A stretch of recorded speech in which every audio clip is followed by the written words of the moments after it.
lot of different people in this room, and I promise you it ain't always been godlike. But God has never left me. No matter how high I have been or how low I have been, God has always been there. He said he is a friend that sticketh closer than a brother. And I can tell you that that has been true in my life and with my experience. So I'm going to go ahead and read to you Psalms 91.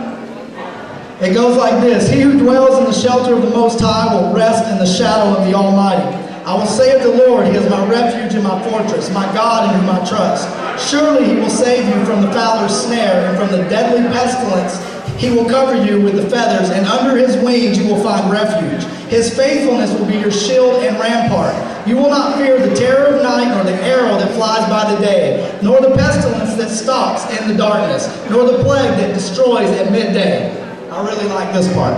1,000 may fall at your side, 10,000 at your right hand, but it will not come near you. And you will only observe with your eyes and see the punishment of the wicked. If you make the Most High your dwelling, even the Lord, who is my refuge, then no harm will befall you. No disaster will come near your tent. For he will give his angels concerning you, to guard you in all your ways. They will lift you up in their hands so that you will not strike your foot against a stone. You will tread upon the lion and the cobra. You will trample the great lion and the serpent. Because he loves me, says the Lord, I will rescue him. I will protect him, for he acknowledges my name. He will call upon me, and I will answer him. I will be with him in trouble. I will deliver him and honor him. With long life will I satisfy him and show him my salvation. If you don't know about that psalm, I'd suggest you figure it out and that you read it and believe it for your family. God can and will protect you, but it takes us acknowledging his name. And something in this verse also says that when trouble comes, he will be there to help you. God don't promise that just because you put him as number one, that trouble's not going to come.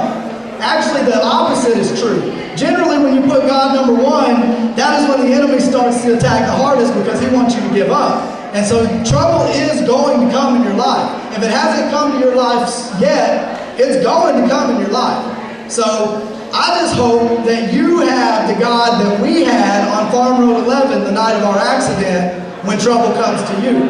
Because without God, I don't believe that I would have been able to get through and get to the point to where I am today. So I'm going to go through kind of a little play-by-play of what happened and how I feel like God gave me around the accident.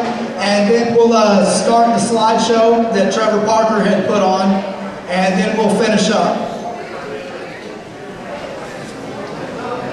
Every year at Thanksgiving, because my family lives in New Mexico, so Thanksgiving, Christmas time usually is the only time that I can really get away from the gym and all the work we put in for competition to go home and be with my family and friends that I've grown up with. So this year was no different. We traveled home to Hobbs, had a great time, great Thanksgiving, and the Cowboys even won, so that was cool.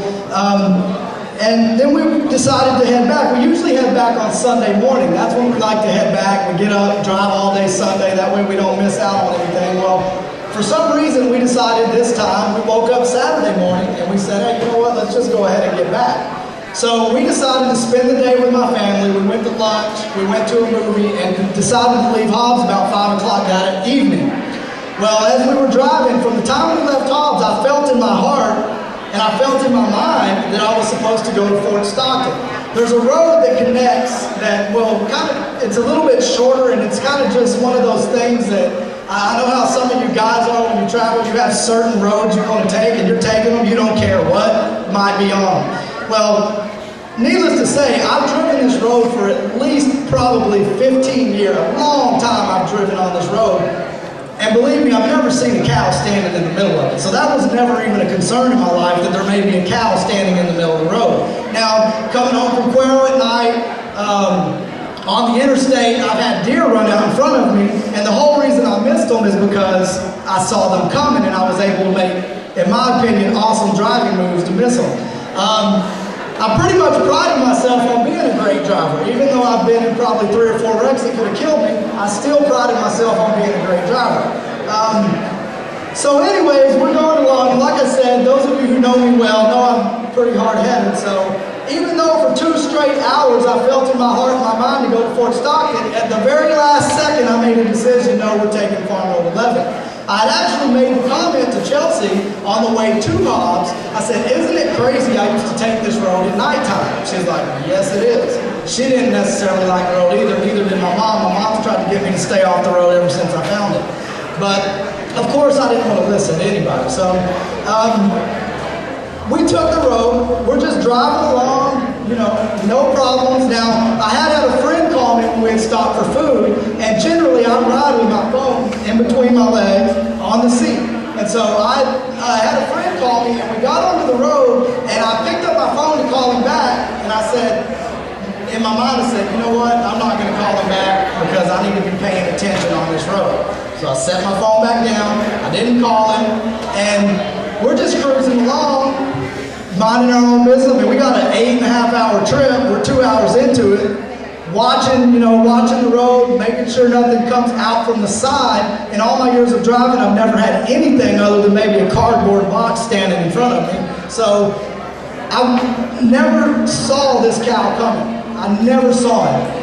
I didn't even have time to flinch. I didn't have time to do anything like that. All I know is that I heard Chelsea say, oh my God, and then the next thing I know, I'm waking up in what felt to be a dream. It didn't really feel real. I felt something immediately on my head, and I took the airbag and I wiped my head like this, and it was obviously blood. And so then I felt my arm. The next thing that I remember, I don't really remember all the details, but the next thing that I remember is that my arm was broken really bad. Throughout my time in gymnastics, I've seen some pretty bad breaks. Well, I've never seen anything like this.